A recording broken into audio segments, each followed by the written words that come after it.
Iran began firing more missiles into Israel moments ago. Chief Foreign Correspondent Trey Yingst is live from Tel Aviv with more on that. Trey. Yeah, John, we have some video captured by our cameraman, Yaniv Turgeman. Off in the skyline, we could see these incoming ballistic missiles.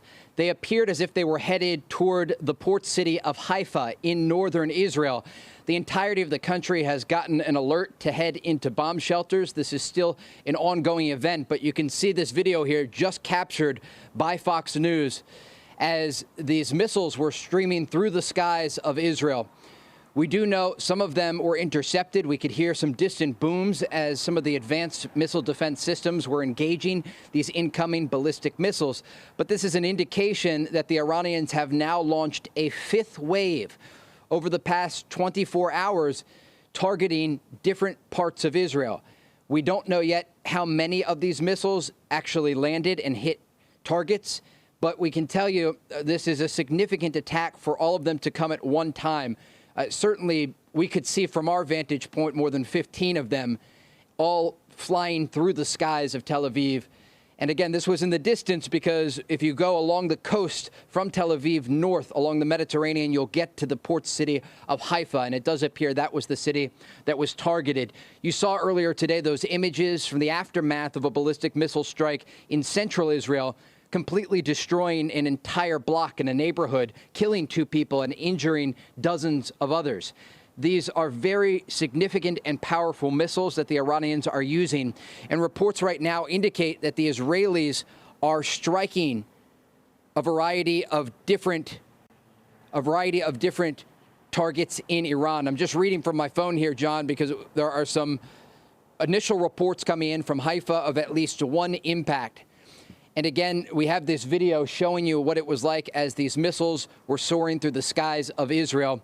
And again, the initial reports, at least 1 impact. But when you watch this video, it appears there could be even more than that. We will, in the minutes and hours ahead, get more information from local authorities and, of course, from the IDF to understand just how extensive this recent barrage was. But what we can report at this hour, Iran has launched a 5th wave of ballistic missiles against Israel, targeting the northern port city of Haifa. John? It is described as like trying to hit a bullet with a bullet when you intercept one of these ballistic missiles, Trey. So although Israel has done amazing things with its Iron Dome and David's sling systems, other anti-ballistic missile systems, you know, low flying and high flying, some will get through, apparently. Yeah, absolutely. And Israeli officials tell us the Americans are indeed helping to shoot down these incoming missiles. They're likely using the Patriot system or even the THAAD system to do so. It's very expensive to shoot down these missiles, and it does take time to prepare the air defenses. And so this is something both the Americans and the Israelis are working on daily, trying to ensure that they are prepared for more barrages of ballistic missiles. And one senior Israeli intelligence source that I spoke with earlier today said, look, they want this conflict to be over in a matter of days, and they believe they can succeed in that objective.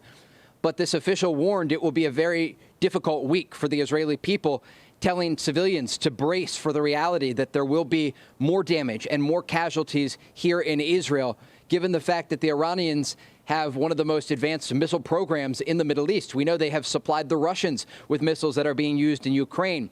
We have seen the destruction these missiles have caused to major population centers here in Israel, and they are targeting a variety of different things here, making it very challenging for the Israelis to decide where to put their air defense systems, when to activate them, and how to shoot down this amount of fire that's currently happening.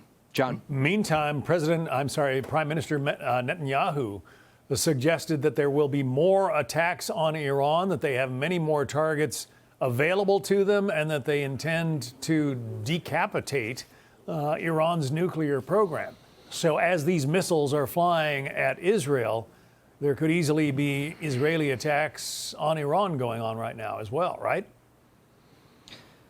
Absolutely, and I don't want to speculate much on why Haifa is the current target for the Iranians, but we should look at something that happened earlier today. An Israeli official speaking to Fox News said that the Israelis targeted a gas field belonging to the Iranians in the southern part of the country, near to Bandar Abbas. This is very close to the Strait of Hormuz.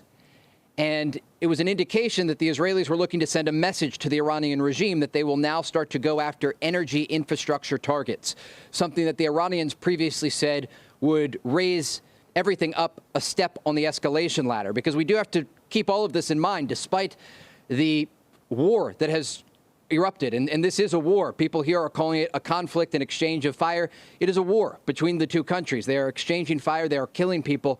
But amid this war, there are certain red lines that each side has, and energy infrastructure is one of them. And so as we look forward, we can expect both the Israelis and the Iranians to adjust what they're trying to hit. And we heard earlier today from President Trump saying that he wants to see all of this conflict end. And so the question is, will the Israelis and the Americans be able to say enough or do enough to get the Iranians back to the negotiating table? At this point, that seems far-fetched. But this can't go on forever. And that is the big question that ultimately will come after this round of violence slows down and the missile fire that we have seen toward this country slows down. People will start to discuss what comes next. And there is a question of if there will be room for diplomacy or if this will just relentlessly continue.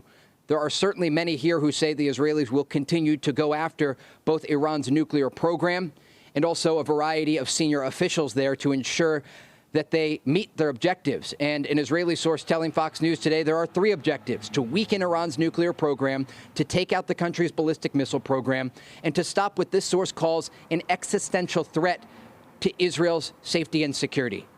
And this source says if they're able to do that, they would end this round of conflict with Iran. John. It shouldn't be lost on our viewers that President Trump said that Iran had 60 days to come to the table, make serious concessions, and, maybe get rid of or at least significantly curtail its nuclear program. And these attacks by Israel came on day 61. I have that right, don't I, Trey?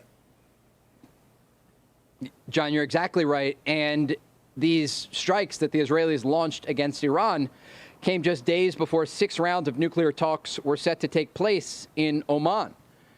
You know, President Trump's Middle East envoy, Steve Witkoff, was channeling those messages back and forth, trying to get an agreement. President Trump has said from the very beginning that he actually sees a prosperous future for Iran, real opportunity for the Iranian people, but that they have to make a deal.